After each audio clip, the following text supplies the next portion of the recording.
Baiklah, Assalamualaikum warahmatullahi wabarakatuh.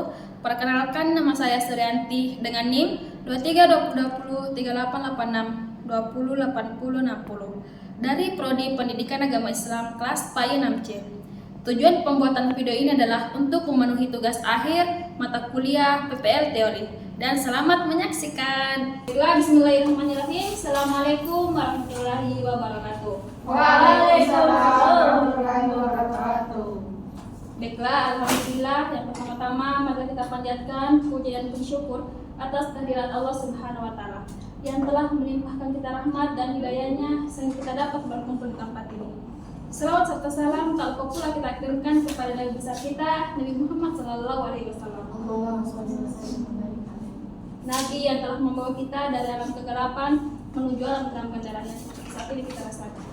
Baiklah, perkenalkan, nama saya Suryanti. Saya akan memaparkan materi mengenai bahan ajar dan media pembelajaran.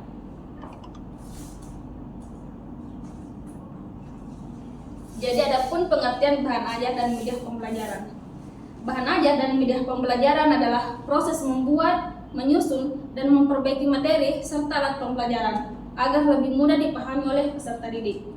Bahan ajar ini dilakukan supaya proses belajar menjadi lebih efektif, menarik, dan sesuai dengan kebutuhan peserta didik. Bahan ajar dapat berupa buku, modul, atau LKS. Sedangkan media pembelajaran dapat berupa gambar, video, dan aplikasi pembelajaran. Selanjutnya kita masuk ke tujuan bahan ajar. Jadi, tujuan bahan ajar adalah membuat siswa memahami materi dengan lebih mudah dan meningkatkan minat belajar. Selain itu, bahan ajar juga bertujuan untuk membuat proses pembelajaran menjadi lebih aktif, kreatif, efektif, dan sesuai dengan kemampuan peserta didik. Dengan bahan ajar yang baik, guru lebih mudah memahami materi, menyampaikan materi dengan siswa, dan siswa lebih menjadi semangat dalam belajar, sehingga tujuan pembelajaran ini dapat tercapai dengan maksimal.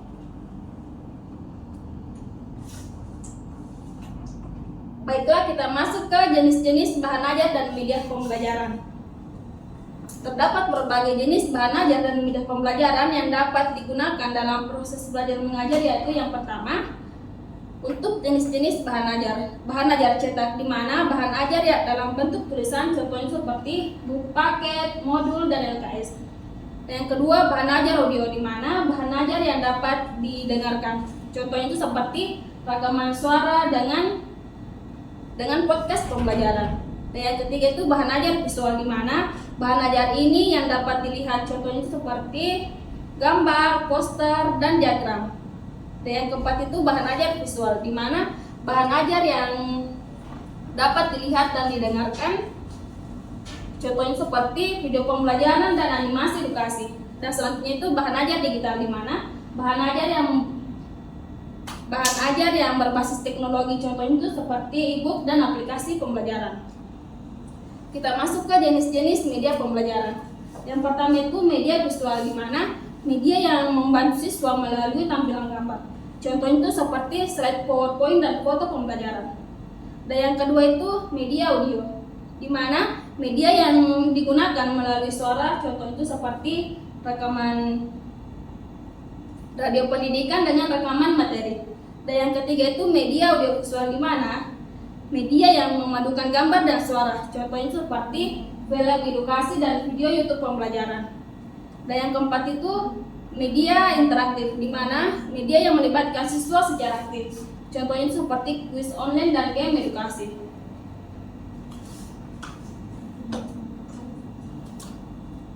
Selanjutnya kita masuk ke langkah-langkah bahan ajar. Dalam mengembangkan bahan ajar dan media pembelajaran, kita memerlukan beberapa langkah agar hasilnya dapat sesuai dengan tujuan pembelajaran. Yang pertama itu analisis kebutuhan, di mana mengetahui kebutuhan dan kemampuan siswa. Dan yang kedua itu menyusun materi, di mana memilih dan menyusun isi pembelajaran. Dan yang ketiga itu memilih media pembelajaran, di mana menentukan media yang sesuai dengan materi. Dan yang kelima itu uji coba bahan ajar. Memilih media pembelajaran, di mana menentukan media yang sesuai dengan materi. Dan yang kelima itu uji coba bahan ajar. mencoba bahan ajar kepada siswa tersebut. Selanjutnya kita masuk ke bahan ajar, hubungan bahan ajar dan media pembelajaran. Jadi bahan ajar dan media pembelajaran memiliki hubungan yang sangat erat karena media digunakan untuk membantu penyampaian bahan ajar agar lebih jelas dan menarik. Dengan adanya media pembelajaran, siswa lebih dapat memahami materi dengan lebih mudah memahami materi dan proses pembelajaran menjadi aktif serta menyenangkan.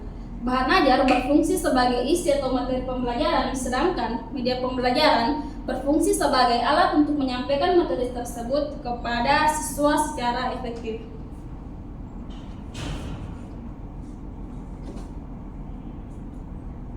Baiklah, selanjutnya kita masuk ke kesimpulan. Jadi, bahan ajar dan media pembelajaran sangat penting dalam dunia pendidikan.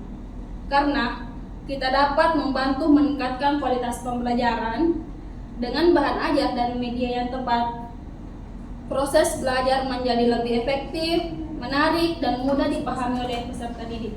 Baiklah, itulah tadi pemaparan materi dari saya. Selanjutnya saya buka sesi tanya jawab. Kepada teman-teman yang ingin bertanya, silakan angkat tangan. Aisyah. Jadi mana lebih berpengaruh antara media pembelajaran atau metode pembelajaran?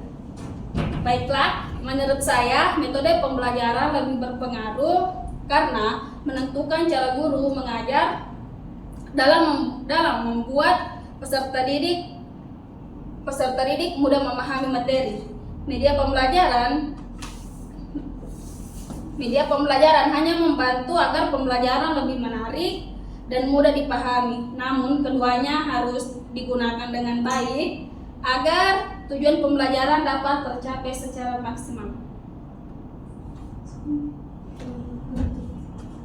Baiklah, itulah tadi pemaparan dari saya. Lebih dan kurangnya mohon dimaafkan. Wassalamualaikum warahmatullahi wabarakatuh. Waalaikumsalam warahmatullahi wabarakatuh.